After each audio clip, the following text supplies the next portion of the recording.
What is up, YouTube? My name is Eben, and today we are going to talk. I know it's been a while, but kind of the offseason's been a little bit slow, but it's finally kicking into gear. And I won a league challenge with this deck recently, and I really wanted to share it with all of you. And that deck is Mega Scizor EX. It's got some mad metagame matchups right now, like Mega Mewtwo Garbodor. In fact, anything with Garbodor doesn't really phase us at all. Lots of special energy reliance, things like Giratina, for example. Really don't like dealing with it. Vileplume Toolbox, DCE reliance, all that. A lot of decks really do not like this guy messing with them. His Iron Crusher, 120 damage for only 2 energy. That's not bad. That's an easy setup. And he can burn off special energies from the defending Pokemon, or he can get rid of your stadium. And we plan to take advantage of that getting rid of your stadium thing, even if we don't care about getting rid of their stadium. Our stadium is pretty useful that way, but we'll get to that in a second. We're running 3 here, so it's really all we should need. And I'm running 3 Scizor EXs to support him. I know that a lot of people just run 4, and I gotta say, having played this deck, I can see running 4, and I don't see anything wrong with that. I just decided to opt for 3 because really the 4th one just kind of ends up being an extra one at the end of the game. You end up discarding it kind of for no reason. So we have more than enough search power that I don't really feel like we need the 4th.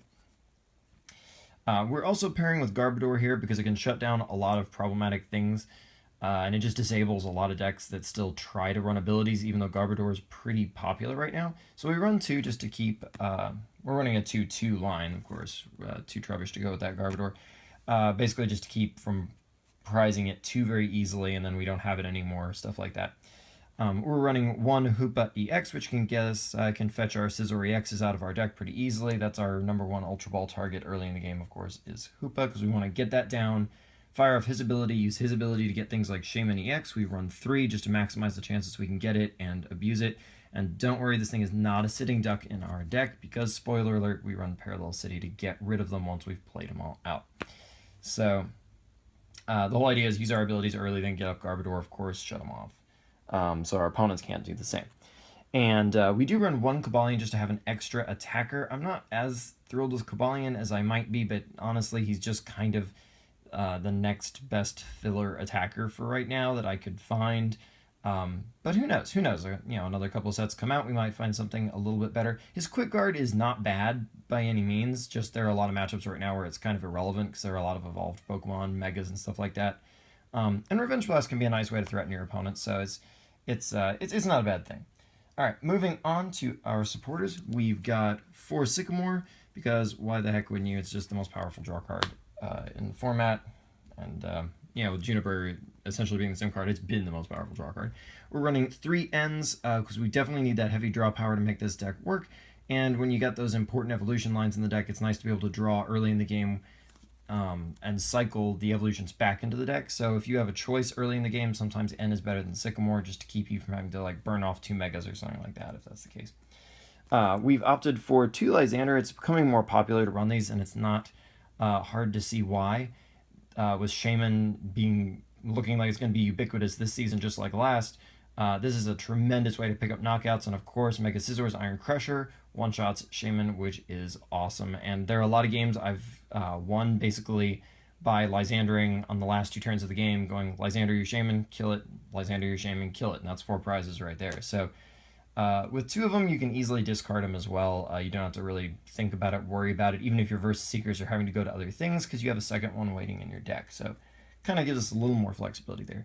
We're running Hex Maniac because there are just one too many things that can be problematic for us, especially like, say, Giratina EX.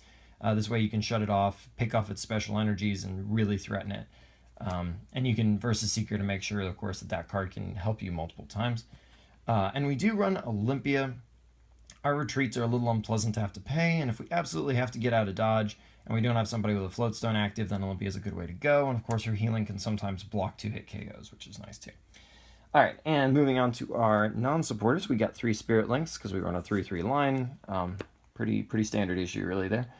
And we're running 4 Ultra Balls, and like I say, this is mainly just to make sure we can hit it early, pick up that Hoopa, do Hoopa's magic, get some Shamans, get some Scizors, whatever you need.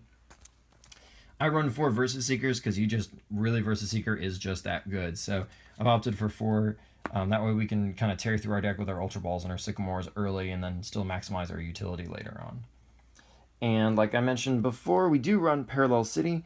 I mean, yeah, you can use this for Stadium Wars, but the basic idea here is that you can Hoopa and Shaman without fear in the early game, and then you can play Parallel City facing yourself with the 3 Pokemon on the bench side, and then you just discard your Shamans to the discard pile, and that way your opponent can't Lysandre them in the mid to late game to pick up easy prizes and stuff like that. And you can also get rid of Hoopa that way, and that way he's not a liability with his 2 energy retreat, so you don't have to worry about float stoning him. You can save your float stones for your Garbodor where they really belong. And 3 obviously kind of just maximizes the chances we have to play it out. Now, it is relevant to mention that you can also use this in your one really nightmarish matchup, which is Volcanion EX, which didn't turn out to be that popular so far in the season as everybody thought it was going to be. It just hasn't placed very well as of when I was making this video. So really just not as much as people thought. So you can play this way and then take advantage of the fact that it can reduce damage from their attacks, which is pretty nice. Volcanion's still a very problematic matchup, but that damage reduction can be useful under the right circumstances. So something to kind of keep in mind there. Floatstone wise, I am opting for 3. I tested 2 for a while, but it could be a little tough sometimes to find it when you needed it. So 3 just maximizes the chances, and I would definitely say let's go for 3 Floatstones. Also going for 2 Mega Turbos, just 2, because we only need 2 energy on our Mega to attack, but sometimes Sycamoring and stuff like that, and if knockouts get taken at bad times, you do kind of need that little bit of acceleration to kind of make sure you can still hit it. So it's good to have, especially running the Trainer's Mail so that we can kind of dig for things. It's a nice thing to find pretty much always. So Trainer's Mail, just increased utility. And we're running 3 Crushing Hammers. I would like to have run more, but honestly I just really couldn't find the room in this build. So 3 is more than enough. It's just kind of meant to pelt your opponent and irritate him and get rid of basic energies, because Mega Scizor, of course, does pretty much the functional remainder of that himself. So don't have to worry too much. And we are running 1 Super Rod. If you have to Sycamore the wrong things early on, of course, this is a great way to get them back. And you can get back some energies in the late game too if you lost a lot of those early on. And finally, I opted for 8 Metal Energies. In retrospect, having played the deck now for a while, even though I won the event, I think if I had it to do over, I'd probably try to squeeze in a 9th energy, at least. Because I think I mostly just got kind of some unpleasant draws in a couple of games, but still, hitting those energies consistently is pretty important. 8 worked a lot in test playing, but at the event, that was one of my few concerns, was I was kind of like, maybe a 9th energy would be a good idea. But you certainly wouldn't go wrong with 8 either. Like I say, I mean, I won the event, so it was small, but, you know, still, it's a good deck. It's just one of those great meta decks. You know, you read the meta, that's a thing. It may change over the next couple of months, but that's it for now. If your meta's full of Volcanion, don't play it, but otherwise, if you're seeing a lot of the Mega Mewtwo Giratina stuff that's running pretty rampant right now, then it's a good way to go, and Yveltal doesn't especially appreciate the matchup either because of DCE. But anyway, I'm going to get out of here. Until next time, like, comment, subscribe, check out my channel for more, and I will see you next time.